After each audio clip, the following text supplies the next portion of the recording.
Cricket betting యూత్లో మనకు బాగా వినపడే మ్యాటర్. ఇందులో కోట్లు సంపాదించే వాళ్ళు ఉంటారు, ఆల్మోస్ట్ అడుక్కునే స్టేజ్కి వచ్చిన వాళ్ళు ఉంటారు. మరి వీళ్ళ ముగ్గురు స్టోరీ ఏంటో చూద్దాం. ఎవరినైనా నమ్మిస్తాడు, అది వాడి వీక్నెస్ ఏదైనా అవని. ఇప్పుడు నేను ఒక ప్లాన్ చెప్తాను, అది విను. ఇప్పుడు సిద్ధుగాడు వస్తాడు, డబ్బులు తీసుకోవడానికి ఎలాగైనా నన్నే పంపిస్తాడు. డబ్బులు తీసుకుని నేను మళ్ళీ తిరిగి రాను, ఎలాగైనా బ్యాగ్ పోయింది అన్నట్టు ప్రూవ్ చేస్తా. నన్ను ఎవరో ఫాలో చేస్తున్నారని, నన్ను కొట్టు బ్యాగ్ తీసుకెళ్ళిపోయారని సిద్ధుని నమ్మిస్తా. వచ్చిన డబ్బులో 50-50 పర్సెంటేజ్ తర్వాత ముందు ప్లాన్ పర్ఫెక్షన్ ఉండాలి. ఇది మన ప్లాన్.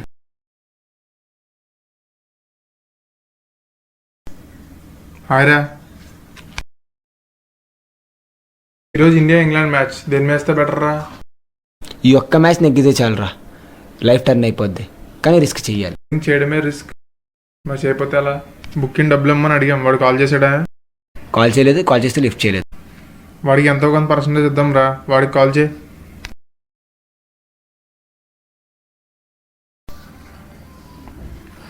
డబ్బులు ఇస్తా రమ్మన్నాడు. Town railway station bench number 5 మీద బ్యాగ్ ఉంటుంది, వెళ్ళి తీసుకురా. బుక్ అదే సరౌండింగ్స్లో ఉంటాడు. అలా మా ప్లాన్ ప్రకారం నేను అక్కడికి వెళ్ళాను.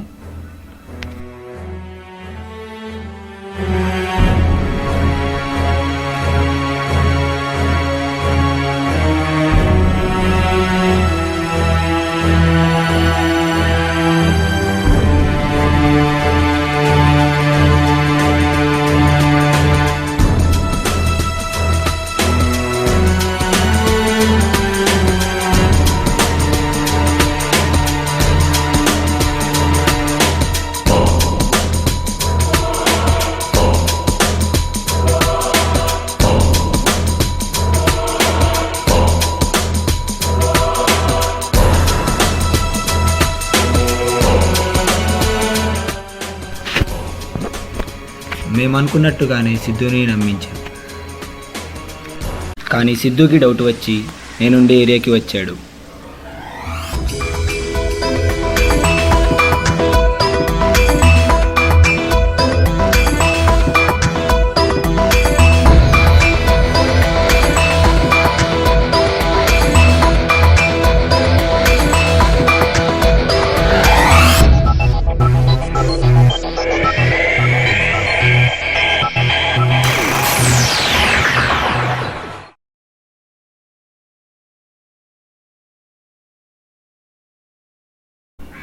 నేను చెప్పినట్టుగానే గౌతమ్ సిద్ధు పక్కనే ఉంటూ ఏమీ తెలియనట్టు యాక్ట్ చేశాడు. మిస్ అయిపోయాడు రా, డబ్బులు కొట్టేసింది వాడే. లేదురా, వాడు అలా చేయడురా. నీకు అలా చేయడు? చేస్తే ఎక్కడన్నా వాడిని చంపేస్తామని వాడికి తెలుసు. నేను డబ్బుల గురించి ఏదైనా క్లూ దొరుకుతుందేమో తెలుసుకుంటాను.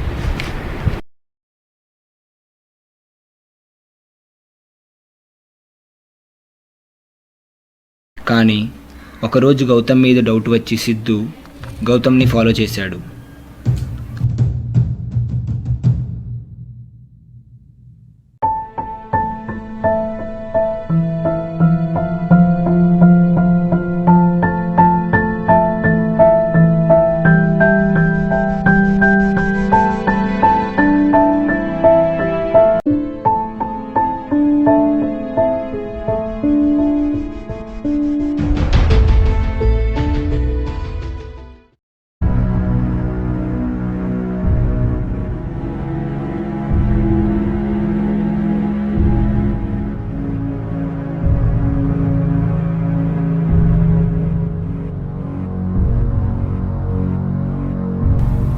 ఎక్కడో చూసినట్టుంది.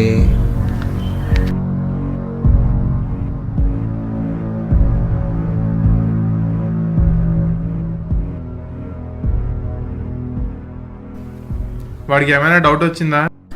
రాలేదు.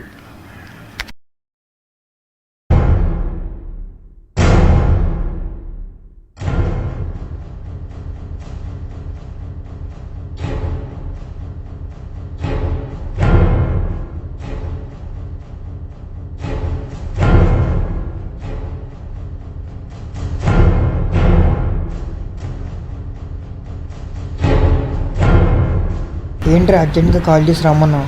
ఏం లేదురా, నిన్ను అడుగుదామని రమ్మన్నాను రా. ఏంట్రా అది? డబ్బు గురించి ఏమైనా క్లూ దొరికిందా? డబ్బు గురించి క్లూ ఏం దొరకలేదురా. ఆ రోజు వాడు డబ్బు కోసం వెళ్ళినప్పుడు వాడి మీద అటాక్ జరిగింది. ఆ తర్వాత డబ్బు ఏందో నాకు తెలియదురా. అంటే అన్వర్ డబ్బులు కొట్టేశాడా? మరి అంతే కదా. అన్వర్,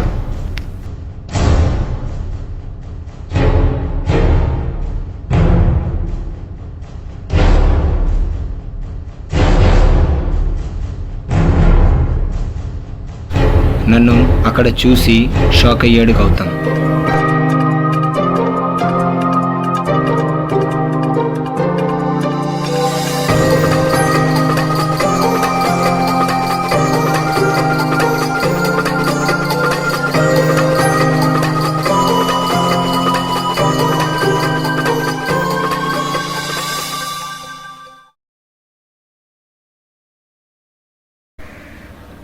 మరీ అంత గుడి నమ్మకం ఒంటికి మంచిది కాదేమో. ఏమో, ఎవరు తెలుసు. నేనే మోసగాడినేమో. ఏదో రోజు డబ్బులు తీసుకుని నేనే పారిపోవచ్చేమో, ఎవరు తెలుసు.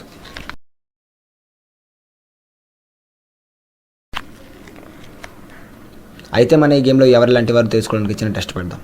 అది గౌతమ్ గారితోనే స్టార్ట్ చేద్దాం. గౌతమ్ని టెస్ట్ చేయడానికి నేను సిద్ధు కలిసి స్కెచ్ చేశామని వాడికి తెలియదు.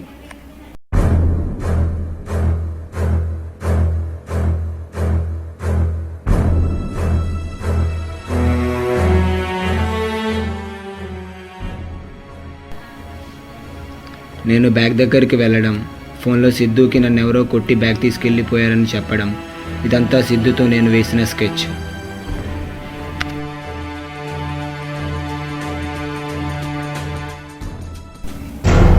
నీకు రెండు ఆప్షన్లు, ఒకటి నేను చంపడం లేదా నువ్వే. వాడు మంచోడు కాదని గౌతమ్ని చంపేశాడు సిద్ధు. గౌతమ్ గారి హిస్టరీ క్లోజ్, ఇంక మిగిలింది నువ్వే. నా మీద కూడా నమ్మకం లేక నన్ను కూడా చంపేద్దాం అనుకున్నాడు. కానీ నేను అక్కడి నుండి తప్పించుకున్నా.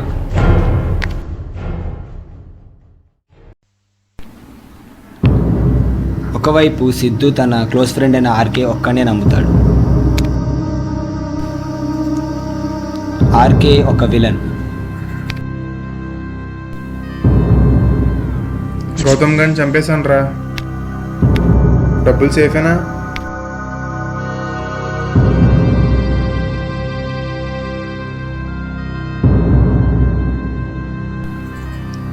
నా దగ్గరున్న బ్యాగ్లో డబ్బులుంటే నా వెనక సిద్ధు రావాలి కదా, కానీ రాలేదు. దానితో బ్యాగ్లో డబ్బులు లేవని తెలుసుకున్నాను. బ్యాగ్ దగ్గర వెళ్ళి నేనే కదా, మరి బ్యాగ్ ఎలా మారింది? వీడిని ఎక్కడో చూసినట్టుంది.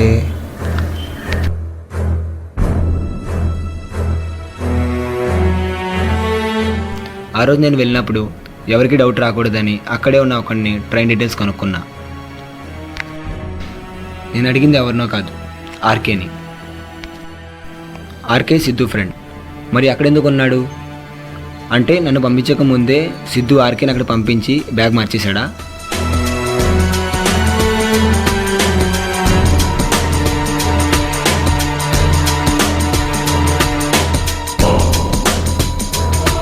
రే, బ్యాగ్ మార్చావు కదా, డబ్బులు సేఫేనా? ఛే, మోసం చేశారు సిద్ధు.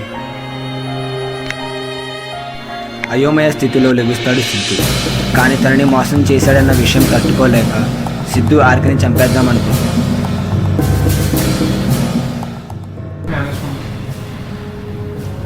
ఆర్కే ఎక్కువగా ఉండే ప్లేస్కి వెళ్ళి వెతుకుతాడు సిద్ధు.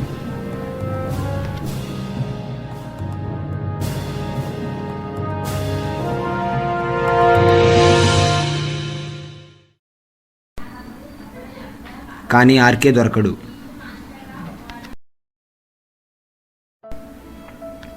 ఇలా సిద్ధు తను మోసపోవడమే కాకుండా నన్ను మోసం చేసి గౌతమ్ని చంపేశాడు.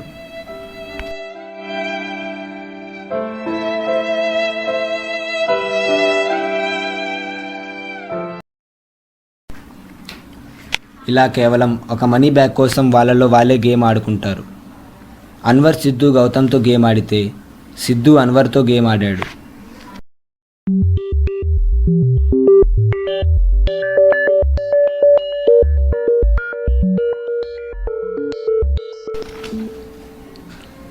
ఆడిన ప్రతి గేమ్లో విన్నర్ ఉండాలి. మన ఈ గేమ్లో విన్ అయింది ఆర్కే.